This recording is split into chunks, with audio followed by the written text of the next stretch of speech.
friends between and beyond, and welcome to the kitchen of creativity for another very special episode of Hook Cooks, the improvised storytelling podcast guaranteed to feed a hunger you didn't know you had. I am Mitch the Monster Chef. My name is Dishbot, and tonight I play the role of Jack. And I am Connor, your Lada Critter. It is time to roll up our sleeves for another shift here in the Hook Cook Kitchen. God, you've absolutely sent me sprawling on that one, Jack. My fellow chefs will be presenting submissions based on a pre-prepared prompt from our producer, Vinny.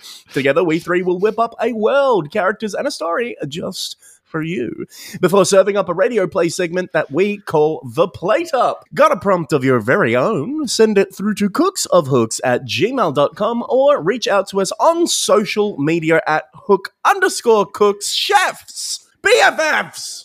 Let's get cooking. Mitch. Yo, yo, yo. What is the prompt? Overgrown doors. Overgrown doors. These doors is overgrown. Yeah. Before we do sink our teeth into your main submissions, though, I do want to hear all about that stanky stuff, the best before yesterdays, the first thoughts, the worst thoughts. Jack, what have you got for best before yesterdays? All right, here we go. Overgrown doors. This is the line item on the receipt I got for my car service that made me realize my mechanic has probably been taking advantage of me. Yeah, I don't know. Seems you got overgrown doors. Yo. Looks like you got yourself some overgrown doors and some squishy tires, kid. I don't know what to tell you. Your tires are celiac, clearly. Clearly. Totally gluten allergic.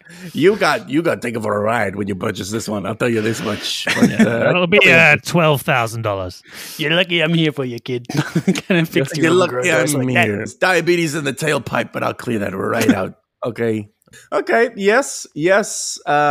Mitch, what have you got? All right. Now, I'm not normally one for tabloid journalism, but I did hear a little rumor recently, and it's, been a little while, so I think it's not gossiping, but apparently due to some questionable hair product usage from the rockstar lifestyle, a number of barbers across LA in the 60s were kept on call to avoid this very problem. After all, one could hardly profess to being a rider on the storm without a properly hairless aerodynamic body.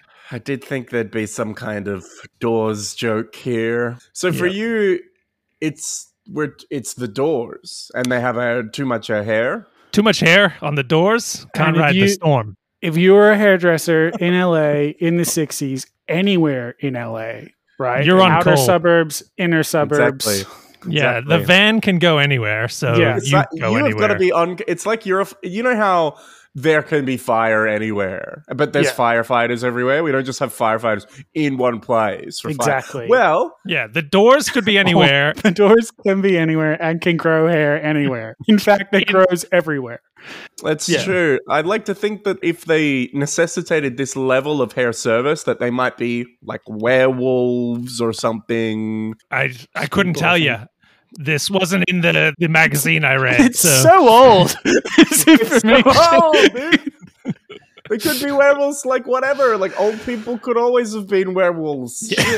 Yeah. Think about it. I mean, there's no evidence that they weren't werewolves, is all I'm saying. With those stinky best before yesterdays behind us, it's time to move on to our main submissions, what we call the meat and potatoes. Mitch and Jack here have had 24 hours to prepare. So, without further ado, Jack, please present your meat and potatoes. Alrighty, here we go. Buck still remembers the first time he learned about the doors. His pawpaw had lifted him up on his knee, his great white whiskers twitching like a hairy caterpillar, and rapped his knuckles on the trunk of the great oak. A neat little yellow door appeared, and Pawpaw reached through it, pulling out a pot of Gim Gam sweet jam. They'd shared it, chuckling to each other in the leafy branches, and Buck had never tasted something so good. From that day on, he noticed doors all over their forest home, hidden in bushes and the roots of trees. Only a few were trim and tidy like the little yellow door. Most were overgrown, made out of twisted vines and gnarled roots. Only Pawpaw knew how to tame them, but when Buck pleaded with him to show him how, he just wobbled his mustache and told him that it would be best to wait until he was grown. Then the slumbering sickness came. It took Gim Gam and Paw Paw, slowly and then all at once. For a few days, Buck found it difficult to rouse them, and then suddenly they didn't wake at all. With Paw Paw asleep, the neat little doors seemed to disappear, leaving Buck with their dark and twisted cousins. He'd been warned about these doors. Wild and dangerous, they were best left alone. But, he thought to himself as he kissed Gim Gam and Paw Paw lightly on their heads and marched towards the great twisting door he'd spotted at the base of their tree, everyone's going to grow up sometime. Ooh. Nice. All right, so we're with some kind of forest folk who have discovered tree-based doorage magic. Now, through one of them was some. What did you call the fruit again? What was it? Gam Gam's Jim Jams? It was Gim Gam Sweet Jam. Gim Gam Sweet Jams. Gim Gam is a person, and she make a sweet jam. And they store it in the grandmother? No, it was like, he reaches through the door, and that goes into They their live kitchen. in the tree. It's like a portal door? Portal door kind of deal. Are these portals within this realm or inter-realm portals, or like I'm just thinking about the doors? But I think is where the other doors come in, right? Papa has figured out a way to control these portal doors and sort of make them do what he wants. He's figured out how to tame them. But there's these other doors that lead to other places that are wild and sort of unpredictable and dangerous. Interesting. Well, I'm interested to find out what's behind door number 1. But before we do open the overgrown door of your imagining, let's find out a little bit more about what Mitch has to present to us today. Mitch, please present your meat and potato. The simple act of stepping through a doorway does a strange thing to the human brain. We've all experienced it, stepping into a room and suddenly forgetting what it was we came to the room for. Neuroscience has examined it and shown that walking through doorways triggers something akin to a refresh button in the brain. Any door can steal a memory, a whisper of an idea, a shadow of a thought, but those whispers have a weight. Infinitesimal alone, but over the span of decades, centuries, that weight can grow. Those countless stolen ideas, positive, negative, terrible or beautiful, can coalesce into something stronger. More than the sum of its parts, a mind of its own. An overgrown door can do more than just steal thoughts. It can implant them. An overgrown door may open in one space and close in another, transferring you and rewriting your memories in the same moment of whiplash. Step into a room, forget that you were looking for your keys, and step out not just somewhere entirely different, but someone entirely different, with only the dim feeling of having forgotten something important to warn you. Interesting. Okay, so you're taking that feeling of like forgetting what you were doing. Yeah, it's a real thing that is triggered by going through doorways. And I was like, what happens to all those things that you forget? And then the doors come alive and they are villainous, maybe, and they send you places and make you do things. Is it like you've forgotten what you were doing and at that moment you're a new person, or is it you sent somewhere else? As I envisioned it was that they can take memories out and put memories in, which changes how you perceive yourself. So you can walk through a door, forget what you were looking for, and walk out, and the door has changed where you were, but also rewritten your personality or understanding. Or it can be sort of a smaller thing, and then maybe it just gives you like a drive to go and do a specific thing. That's These something we can talk doors. about. We should just get rid of them. We should get rid of them, I think. It seems like the kind of story where you might start in a situation where you're like, oh, what am I doing here? Oh, right, I am the general to this army of terrible people. And then you slowly unpick. No, I'm not. Fuck. God, shit. This isn't my tattoo. The tattoo on me says, kill the doors? Kill doors. Kill the Jim doors. Morrison? I have to find find Jim Morrison and the rest of the doors, and I have to kill them. It's 1960s. So old. I'm so hairy. Okay, that's interesting. I like the playing with the conceit of that neuroscientific moment where you do walk through a door and there is something special about how humans interpret spaces, where you go blah, blah, blah, blah, blah. Yeah, the page refreshes and something is missing in there. And if something can go missing, something could arrive in that spot. And you could think, I've come into this room for this reason. I've come in this reason to launch the nukes. I like the idea that maybe, it was Gim Gam and what? Pawpaw. Pawpaw, I like the idea that Pawpaw, he's figured out how to use the doors. He is plugged into Fae magic, but he didn't want to tell you about the Fae because they're actually fucking really dangerous, right? Yeah. Everyone thinks that the Fae are cute and delightful, but they're bad. They're troublemakers and they like other people suffering. Maybe he's tricked them and figured out how to use the doors for his own purposes because he's outsmarted the Fae or something. But now they're gone, they're out of the equation, and you have to protect the forest from the Fae or get rid of the doors or take over the doors or something to that effect. Does this general story thrust appeal to you? Yeah, I think there being some sort of reason why the doors exist is important. So if we work from there, right? The reason why the doors exist is this is like a hyper magical forest. And the Fae use the doors to capture people. The doors lead you further in towards the Fae, and they do this thing where they wipe and remove the memories. And yeah, so you'll find people walking around the forest that are like, I don't know why I'm here. The intention was to remove Buck's parents. We go out into the world and maybe they're out there as well. Like he's being raised by his grandparents. So maybe like if there's space for that in this story, we could explore that. Do like some Peter Pan stuff. Like you do like all of the people that are being targeted are the parents for the greater goal of the Fae stealing all of the children of the forest. Could even be that rather than passing away peacefully from the slumbering sickness, Gimgam and Pawpaw maybe the time of their deal that they made has come up and then they've been taken back through the doors by the Fae. That's cool. And it's maybe more of a rescue sort of vibe. Yeah. One day the hand reaches back out of one of these dark, twisty doors and pulls them away. And Papa is like, oh God. He freaks out for 10 minutes and you're trying to get answers out of him. And then a different door opens and pulls him in. And you're like, oh. And he's like, was going to be 10 years. We had 10 years and a high-pitched sort of voice that was like, you forgot to count leap years. We didn't say Earth years. Zing. Yeah. We didn't say Roman calendar months. It's been Venus. We've been counting the rotations of Venus around the sun, and obviously... Yeah, this is why you have to be specific about deals with the Fae, because they'll get you. I like this idea that the Fae are in charge of the doors. I like the idea that you're like a simple forest folk and your parents are taken and all the adults are taken. You do like, Jimmy Neutron, the movie, I should say, where all the parents get taken. Thanks for clarifying. It's just the kids. There is actually like a classic piece of literature that echoes this. The villain Ivan Ooze steals all the children. Jimmy Neutron the movie. Ivan Ooze. All the classics. What else you got in the chamber? Where parents are stolen away from kids? I could have referenced the Pied Piper, I guess. Who's heard of that? Boring. Who's heard of take. that? Ivan Ooze, guys. Ivan Ooze. Anyway. Jimmy Neutron the movie. Jimmy Neutron the movie.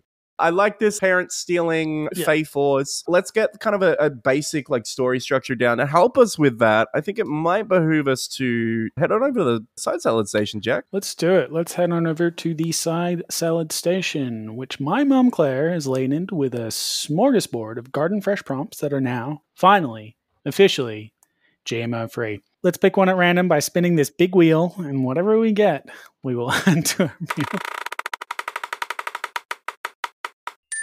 All right, interesting. It's all a conspiracy. There's a little the synapses are dwingling here. Parents are in on it. Parents are Fae. Gimgam Pawpaw are Fae. Gimgam and Pawpaw have been Fae all along. They want to turn Buck into jam. They want to make Buck a big jam. Let's look at our best and goodest real-world conspiracies, right? Okay. This is always good. Done for power, right? I mean, like, very specifically, like, we just had a film come out, hit the theaters about how they definitely faked the moon landing. It was all fake. A true film about the real faking of the moon landing. Are you talking about Hook Cook's episode Stage Space, Connor? It's a great episode. You should check it out. The moon landing was staged. Or you do, like, conspiracy, like, 9/11 was an inside job. The Illuminati are controlling everything. Yeah. So we need to essentially do a false flag on these forest folk, is what I'm saying. False flag up on these forest folk, yes. I like my alliteration, so this works for me. So essentially, we enter a world that is deeply suspicious of the Fae. I've been blamed for an attack on the forest. I think it is a simpler thing for us. I think we're maybe over-engineering this a little bit when we start talking about fucking SWAT teams busting in through the windows of a treehouse. It's a nature-based. It's Zero Park 30, right? Zero Park 30. Fucking damn. I think it is simpler within the conceit of the story that we've already discussed. If at center to the conspiracy are the Fae, a group of people that are naturally untrustworthy, right? Within stories told about them. Okay, well, what if it's something that your forest community is like, those are just the doors and we use them. We have a deal with the Fae to use the doors and we can use the doors. That's fine. What if only Pawpaw knows that the doors do this thing? That they take a little something. Right, and your Pawpaw is like, runs like a fringe podcast about it. And no one believes him. Paul right? Rogan. No one believes him. And he's like a tinfoil hat. And then he goes missing. And you're like, my God, he was right. And you have to spruik this extremely unpopular opinion that your like lunatic grandpa had. I was positing what if he's like in on it. Oh. Right. And has been like, oh, come learn about my doors. That's how he talks. Yeah. I like that too. Yeah, again, I think ultimately the conspiratorial swing will need to involve betrayal from someone that you know. We only have certain number we have of two people characters. And one of them is really tied up in making sweet jam. So out of who, though, we still haven't decided. Oh, maybe that's the conspiracy. Skim Jam Sweet Jams are people. Skim Jam Sweet Jams has always been people. It's been people the whole time. Okay, I like this idea that Grandpa is like, yeah, we just use the doors. It's the best thing for us forest folk. Yeah. Only 2 out of every 10 kids going through go missing, so... Your grandpa is Fae, maybe? Is part of it in that way? I like that. That's a good twist at the end of your cool. Part Fae. And that's why you can control the doors... Open the door at all, right? Yeah, maybe we have like an element of like most people forget when they walk through the door, but you don't because you're part Fae. Right? So he goes missing, and you think he's been like stolen away or by the Fae, but he's just left. Yeah. He's just like, I'm done with this fun. I'm gonna go have fun somewhere else.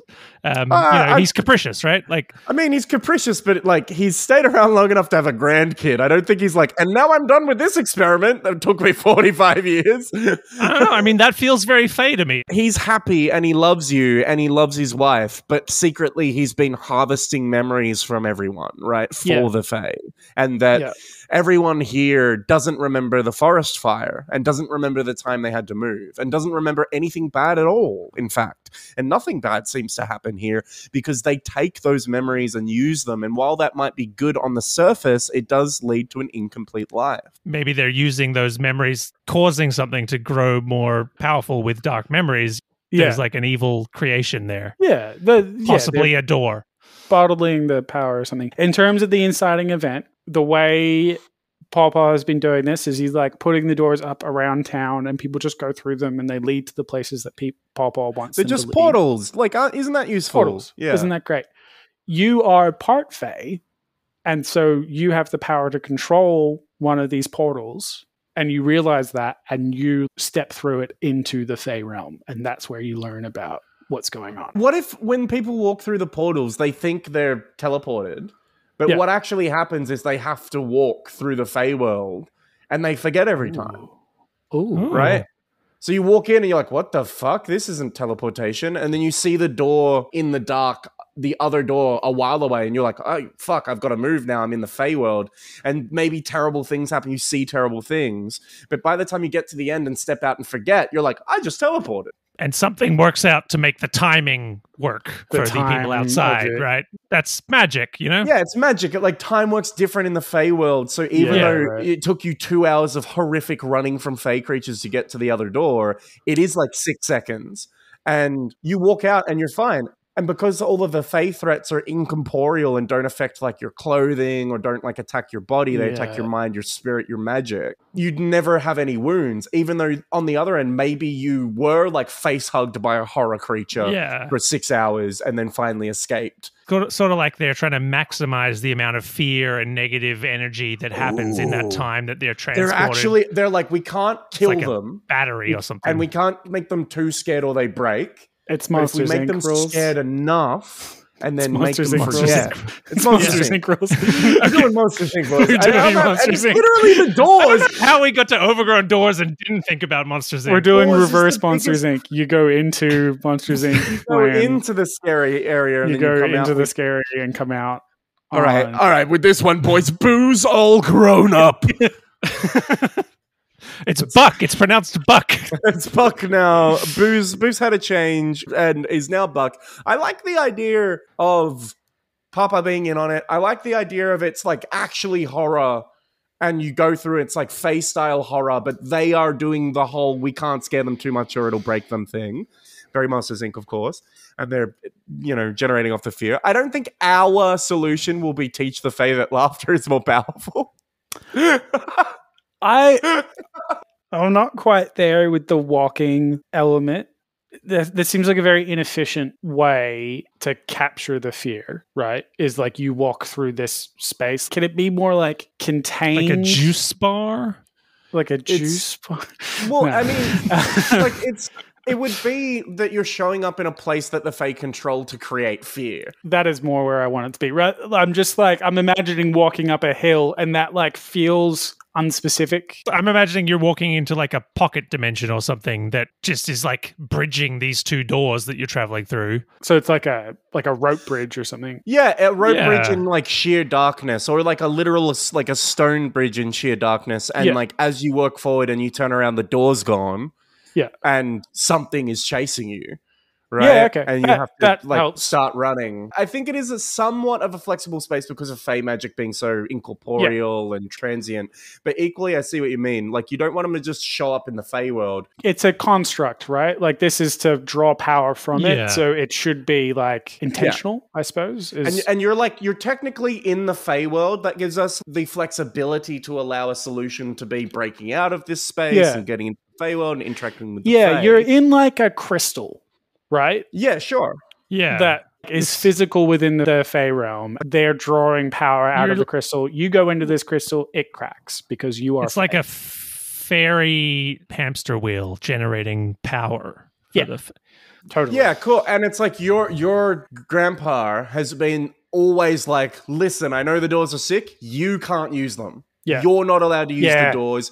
You can't use them. You have to walk, and no one knows why. And everyone is like, but Gimgam invented the doors, and he says that you can't use the doors. And like, you spend your whole life as the weird freak that can't use the doors, right? Yeah. You're not allowed to use the door. You're banned from it. And like, Gimgam says something about like, oh, you've got a bad gene and you'll die as soon as you step in or whatever, right? Gimgam goes missing. There has to be an inciting event where you're like, fuck it, I'm going in. And as soon as you step in, you see the reality.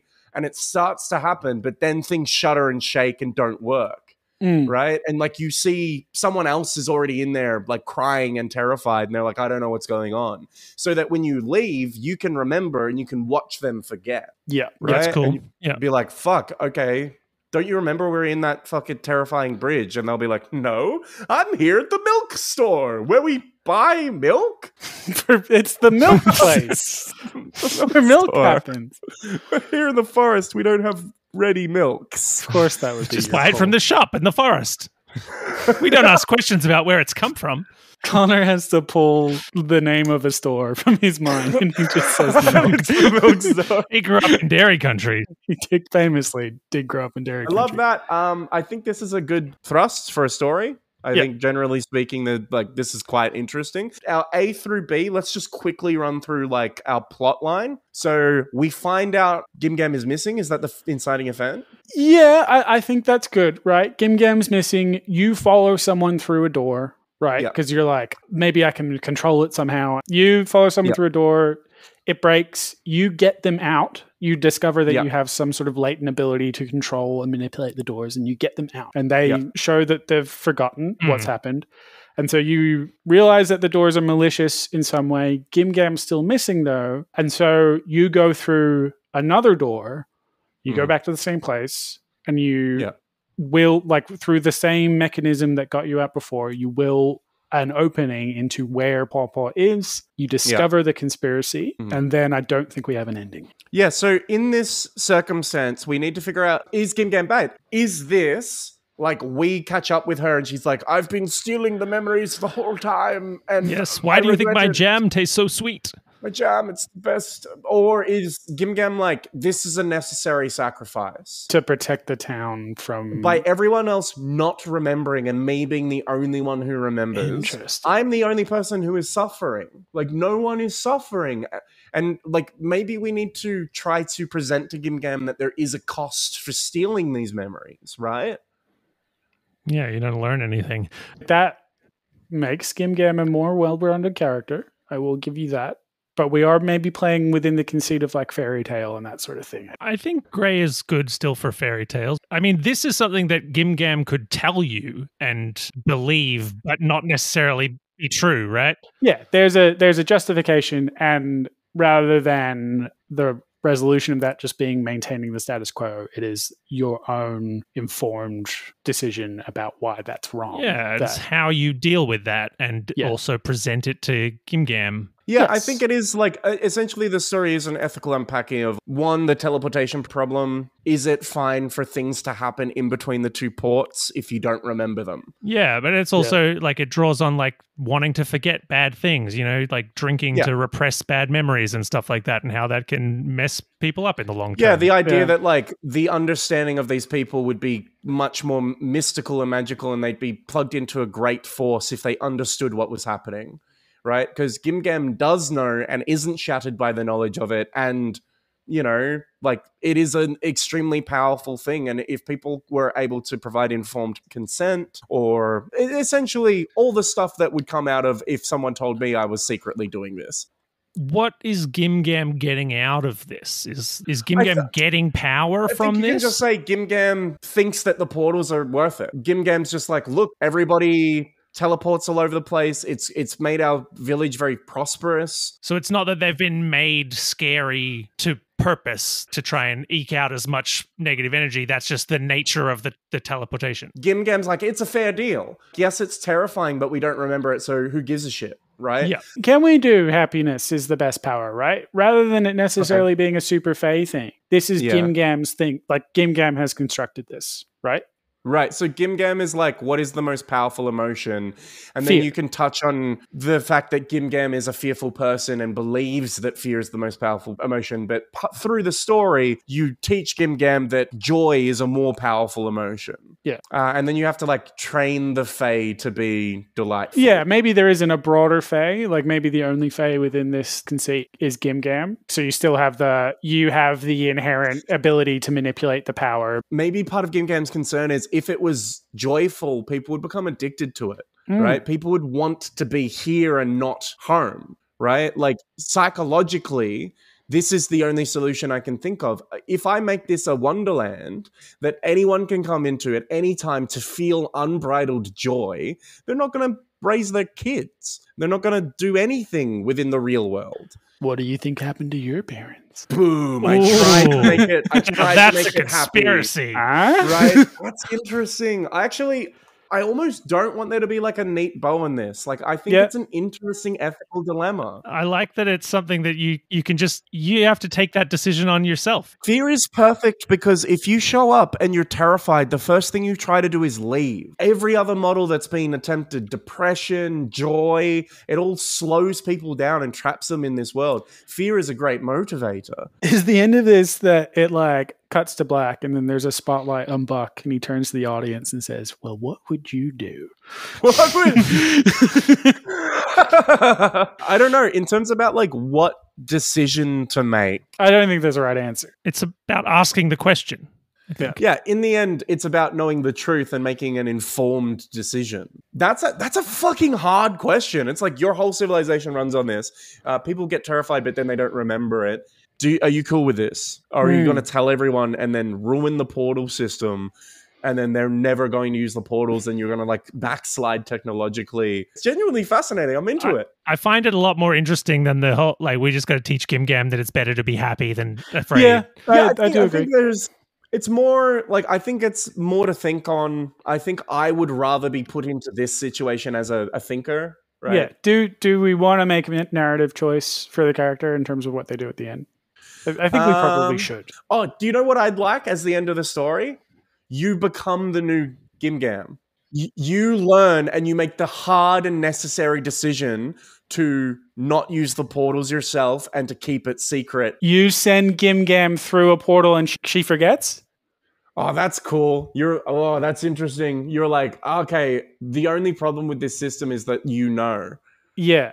Right? And I want you not to know. So you're like, you've got like a gun to the back of Gim Gam's head. You like walk through. I mean, that's cool. I just don't know what your motivation is for that. So you get into this final conversation with Gim Gam and you realize the weight of this decision has been really seriously hurting her for a really long time, right? Like she's been struggling and battling with this. And it's really hard. It's really hard because every time someone goes through a portal, she knows what's happening to them on the other side. Okay. You hear this argument from her and you decide, you take it on yourself that I'm going to make the decision about this. And maybe the decision is you put everyone through the thing, you make them forget about the portals, and you just remove this technology from this civilization because like it wasn't that bad before you had portals, right? It was still like a place. I mean, I think it's more interesting if it was much better with the portal. But I think what we have here is really interesting. Yeah. We do need to pick a specific scene to head into the plate up. Do you guys have anything that you're really excited about? I really liked coming back out and the person had forgotten. Seeing that the person forgotten, yeah. At the milk store. They're just at the milk store getting milk. Because you could start that with getting out and then end it with I forgot. Sort of gives us some opportunity to explore what that space is like. I would almost like argue that the better like contained scene, especially for like our story writing, is going in for the first time. Yeah. Right? Because then you have someone entering, someone in the middle that's there while it's happening, and then someone writing the exit and amnesia. Right? Yep. Yeah. All right. Well, let's take a terrifying scream into the plate up here. Let's go. Yeah.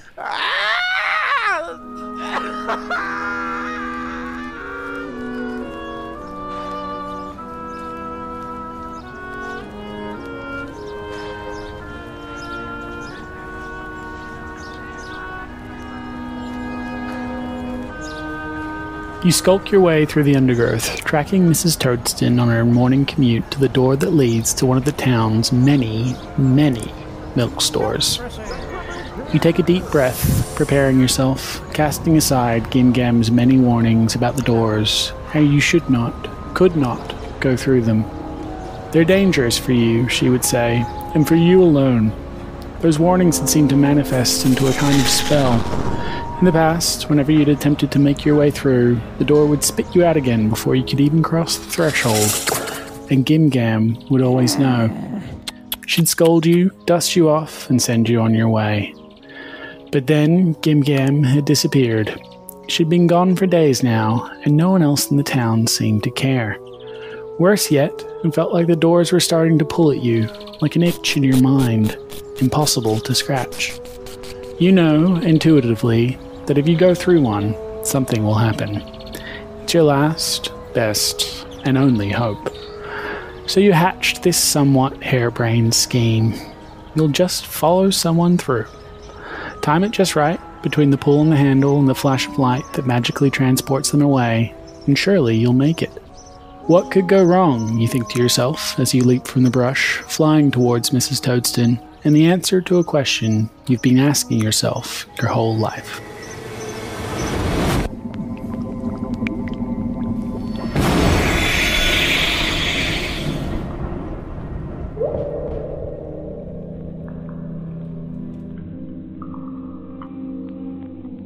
Here you stand, finally, on the other side of a forbidden door.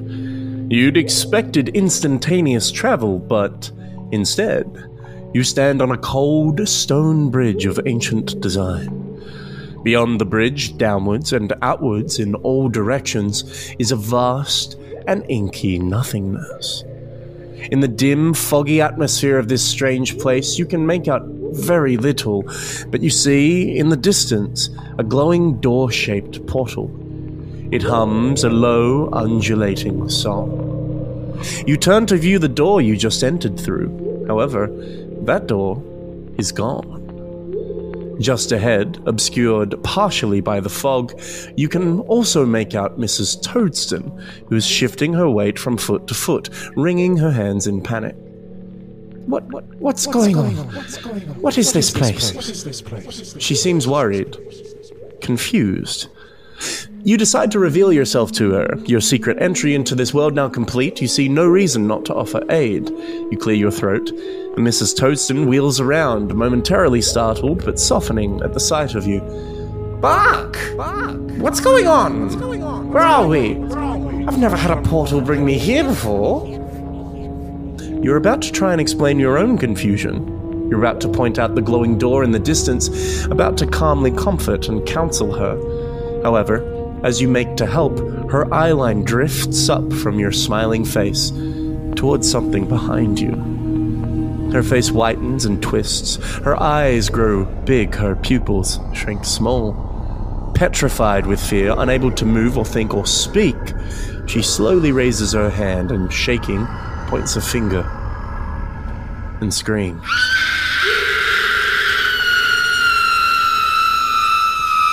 You turn, and your blood turns to ice. You see it. Your brain scrambles to make sense of the horror before you. Teeth. Lots of teeth. Many eyes. Many hands and many spidery limbs. It moves with unnatural grace, raising itself up to its full height. And then it roars, guttural and otherworldly, and begins to shamble toward you and Mrs. Toadston. Panic grips you in frozen fear for just a moment before you snap out of it. You grab Mrs. Toadston's hand and, operating off of sheer adrenaline, flee madly for the glowing door. You're terrified, sheer, white terror consuming you.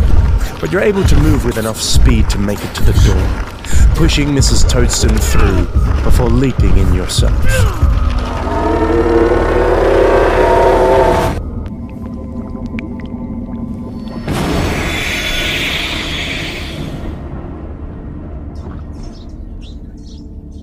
You blink against the harsh light, knees weak, palms sweaty, the vomit on your sweater has disappeared.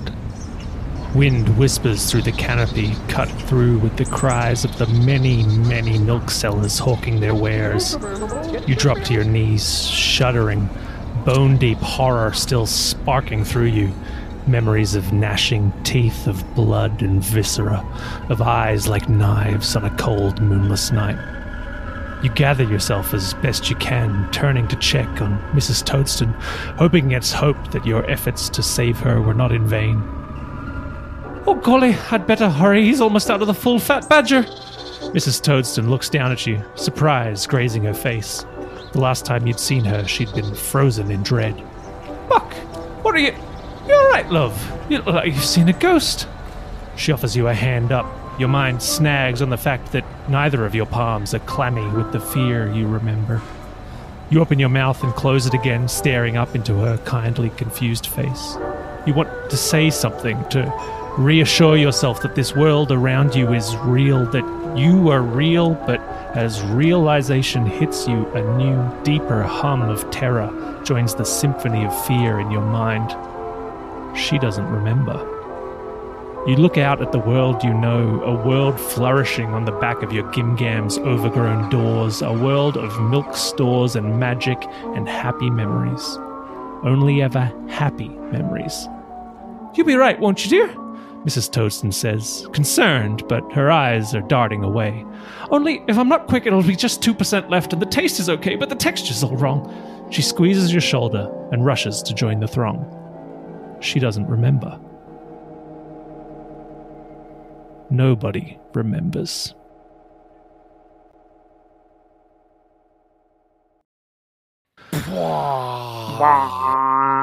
If only she could forget about the time that she got 2% milk. 2%. You know? I know, right? I like the word skim milk because it's like the physical act of I just skim shit off the top. Yeah. I skim it, and this is the skim milk. Yeah, you want your milk cut with water? You're like Yes. thinking about like skipping stones. Across the top of a big pond of milk. Pond full of milk. Now that's the lake I visit in my dreams. Now that reminds me of dairy country. Now that's dairy country. That's dairy country, all right. A fear-inducing episode that we've concocted here in the Hook Cook Kitchen tonight, boys. Yeah. I mean it's not too scary. Like, I think the plate up was fear-inducing, but I think the story overall, you know, it has this one scary part. Yeah. Yeah, we've put people into an ethical dilemma that we decided that we wouldn't answer or try to fix. And why should we, right? You 'Cause know, of, that stuff's how hard it hard. is. Yeah, and listener, if you have an answer to this question, please reach out to us on the socials. Yes, indeed. Mitch is right. As we head into the final section here, and we do thank you for joining us in the Hook Cook Kitchen, it would be remiss of me not to mention that if you do have your own episode ideas or anything indeed that you would like to say to us, you can shoot that through to cooksofhooks@gmail.com or use @hook_cook for the socials. If you just enjoyed your time stepping through the doors of our podcast this evening, we'd love it if you could leave us with a happy memory, perhaps in the form of a review or a rating. These things are the best way for our little pod to grow up big and strong outside of drinking more milk. And I'm lactose intolerant, so I'd really rather not. Yes, our podcast has excellent bone. That's why the numbers have been suffering. Mitch isn't drinking his milk. I'm not drinking my milk. I'm You gotta sorry. drink your Sorry. milk. Well, thank you to Holizna, who we thank for our opening theme, Sailing Away, and of course, thank you to Jack's mum. Thanks, man. Thanks, Jack's mom. I've been Connor, your larder critter. My name is Ditchbot, and tonight I play a role of Jack. And my name is Mitch the Monster Chef. Happy voice. Yes, sir, Chef!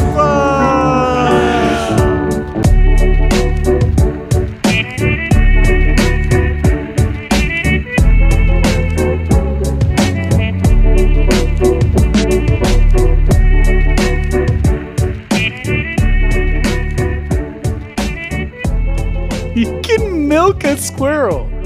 All right? Yeah, baby. Isn't it crazy? This world of ours. Yeah, you don't have to, but you can. Wow. Yeah. If it has nipples, you can milk it. I have nipples. Could you milk me? Meet the fuckers.